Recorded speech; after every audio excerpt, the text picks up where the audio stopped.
So if you've been hanging out with any endgame wizards, you may have heard of a thing combining Mirage Weapons with the Vistani set to obtain quite a lot of damage. And so I made a build just to test that out then against the dummy. So you're in the training room here and we have to use these dummies, not the ones in Chult, just because this guy's then control immune and we can actually get our Shatter Strike. And then I can also compare my DPS to the build we had a while back, which was purely stacking personal stuff except a debuff artifact, and we got upwards of 630,000 DPS, which is great. That's the significant number. But I want to see if I can match that or get higher by using the Vistani set plus Mirage Weapons.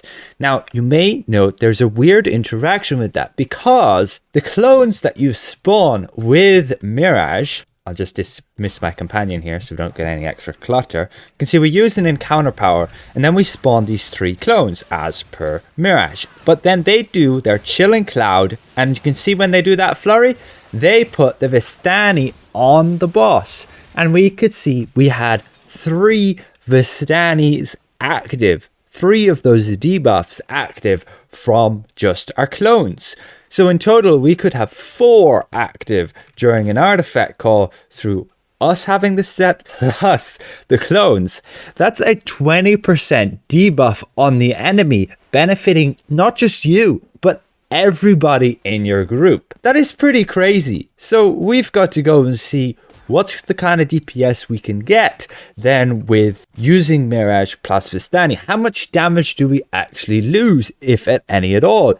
And is this combination then overpowered and should it get nerfed? The Mirage Weapons on themselves, by themselves, the damage is pretty abysmal. You can test that by if we make a dummy test and we see what damage the clones deal with their Chilling Cloud, and I just don't use Chilling Cloud, make sure all my gear gets procced off and so on, and we did that in Chult, and you could see that those clones are dealing abysmal damage, like over 3 minutes and 26 seconds, so that's like pretty much them activating 6 times.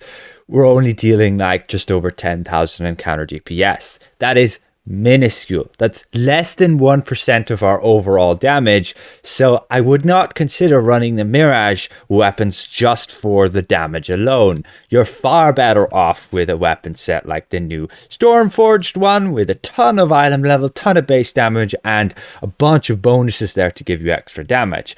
Or you could just run the Masterwork weapons, either the Mastered ones or the Feywood ones, or any of them that have the Stronghold bonus, and everybody else in your party could use them as well, and you all gain a very neat 10% bonus for the entire time. Very feasible, and people will still want to use those Masterwork ones, mainly, again, for survivability, atop of the reliable damage bonus. But Stormforged are like nice and easy for new players to get, so I would highly recommend going for them. You just have to do your North Dark reaches. But let's get back on topic. Mirage Weapons are garbage for their own damage. I do not recommend them on a wizard whatsoever, unless you're running the Vistani set as well, because it's very interesting that it does that you can cause these clones to activate the Vistani set on the boss as well as yourself. So you can end up with freaking 4 debuffs on the boss of Vistani to gain 20% extra damage from you and then your 3 clones. Pretty neat and can be pretty powerful. And we'll see that in my test. So right here, you can see the recording, the replay of my damage test, the one that was the most successful. I probably spent an hour doing these tests, optimizing my rotation to get it perfect. And we started out with just using the encounter power to spawn the clones, then our artifact, then our daily, and now we've done our mount power with the combination of our encounters. And for the rest, it's just using the encounters when they're off cooldown. And what's very nice is that because our Ray of Enfeeblement, which we have on tab to cause another debuff on the enemy, is just over 15 seconds, it allows us to basically spawn the clones whenever we use it. You can see the clones were just there a split second earlier because we had another encounter, but it means you'll be very easily able to time it so that they appear during the next artifact call, which that's what you want to be having the debuffs for your mount powers, for your daily powers. And this is my DPS check ending with that daily power. Now it is a little bit cheesed, but that's what I did in order to get the 630,000 encounter DPS. I basically done my rotation, got our mount power off, our daily power off, and then as soon as our daily power was up again, we used it, and then we ended up killing the boss a few seconds later, and that would give us then the 630,000 encounter DPS. And so the result of this test, which we just did here with Vistani, gave us a whopping 619,000 encounter DPS, which is a little bit less. However, keep in mind that our ice knives, our daily power, were deflag. You can see the first hit on our ice knife, we actually still have the act log here, I believe. There's our ice knife, was a dodge, and this was the one that would have had all the debuffs with the artifact and the mirage stacked on top of that. The first one was a deflect, so it only dealt nearly 2 million, and then the second one wasn't a deflect, and it was a nice crit which dealt just over 2 million, and that was still 89.8% effectiveness. This is great when you're by yourself, but yeah, if the first hit wasn't a deflect, then that would have done nearly 3 million damage, and our encounter DPS would have been a bit higher. But what I really like to see is the mount power, a whopping 3.5 million on that hit with 107% effectiveness, and that could not be possible without the Mirage clones. Like, if you look at my 630 encounter DPS, Golden Touch was only dealing like 3.2 million damage with only like 93% effectiveness. And that, again, because we miss the Vistani. So with being able to still get really high on our encounter DPS, increasing our effectiveness with the Vistani, which also increases your entire party's effectiveness, makes this combo of Mirage plus Vistani pretty potent. And if you had your entire party also using that, let's say you have 3 DPS guys and they have this combo, yeah, that could be pretty powerful. Maybe going into a trial, 6 wizards, 7 wizards, everybody having this combo. It could get a little bit crazy. The problem is the timing, the optimal timing. You have to be calling artifacts exactly every 60 seconds, and you have to be using an encounter power every 30 seconds. So as soon as the 30 seconds is over, you need to be casting that next encounter power to spawn those clones, so that the 30 seconds after that, during the artifact call, you'll have those clones up again.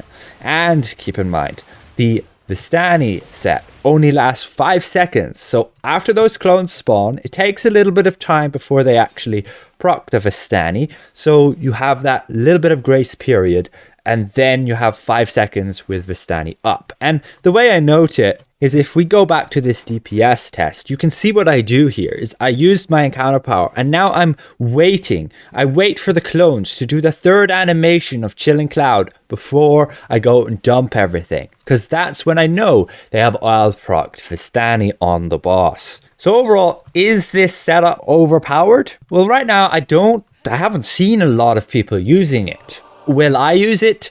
I'm not sure. I personally hate the grind for Mirage, and after this video, they're probably going to get pretty expensive. I don't have Mirage.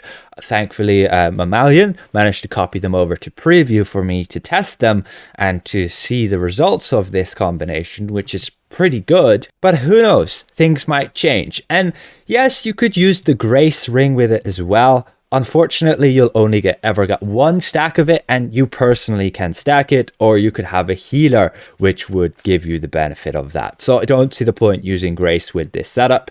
Just stick with only Vistani. So in this build that we have right here, I'm missing the Raptor, so my powers plummeted down. I could absolutely do with a bunch more optimizing there. And then with regards to like our buffs, we've used this, and I switched to like Prime Rib instead of the accuracy one, just because we missed so much power. And you can see my stats there, and like crit strikes only on 74.5%. We get another 10% from the helmet there, and we'll get no more, right? No more crit from anywhere. So we'll be missing like 5% crit. Not ideal, but that's also because we've switched to armor break, and that is to kind of cheese this test. It's what I did initially as well, again with the 630k, basically you're trying to get as much effectiveness as possible. So you reduce the boss's defense, which will happen anyway when in a party, because you're like your tank or your healer will use this, and then you can switch to something to increase your damage even further. So the test, there's nothing wrong with the test, seeing as like 619,000 counter DPS. You'll get actually even higher if you did the same test but while in a party, and especially because I would have my power capped, switching to a raptor instead of like the golden cat here. Or we'd actually have to switch the night out, because we've had to take the golden cat for make up the combat advantage that we would get from like the dragon hide set here. And that's all we've really switched. The boots, yes, I would normally use these dragon hide ones here. Unfortunately, I'm not in a party, so I don't gain the benefit. But if I was in a party, then I would switch over to Frigid Winds here, and I would gain another 9% damage boost there, instead of just only a 5% damage boost there. So overall, I would end up with even more damage. You get my point, right? So this combination is pretty powerful, and if I can deal pretty much just as much DPS as I can without it, yeah, it's definitely maybe a little bit broken, maybe a little bit overpowered. Again, keep in mind, I don't know whether the devs will keep it like this. They could change it at any time, like with anything in the game. So it's up to you if you want to invest in this combination or not, whether you want to get Vistani plus Mirage. Vistani by itself is still really good, and you can still proc it by yourself. The problem is when nobody else in your party uses it and you're the only one using Vistani, you'll end up losing on the Pain Giver boards, and it doesn't feel great. Yeah, I know, I'm a bit like that too. Yes, overall it can be better to just boost the entire team, but also it's a bit annoying having Vistani and trying to juggle between like Chilling Cloud and Magic Missile to not do the third hit, etc, etc. It can be just a lot easier to mindlessly hold down your at will and attacks. But with that aside, hopefully this was somewhat insightful, you guys. People have been using this. I've had people reporting it to me. Somebody poking me to make a video about this so it gets nerfed. Well, it might, and it might not. Like, it was very weird. They fixed the Grace Ring from stacking, although now they broke it so it procs on every target, even if you hit them all with the same AoE attack. Yeah, there's that now. So it's pretty good, the ring as well, especially for like a bard healer who has an AoE attack all the time. They can hit everything. So they kind of broke that. But they could have changed Vistani to have the same effect of not stacking, but they didn't, which is a little odd. Perhaps they think it's balanced or viable, that people can use this, or they'll wait until everybody's using it and then change it. That's typical of them. Special thank you again to all of these channel members for helping me keep my channel going. And if I present this well, consider leaving the video a like. And if you're new around here, consider subscribing. We'll see you guys around. Goodbye for now.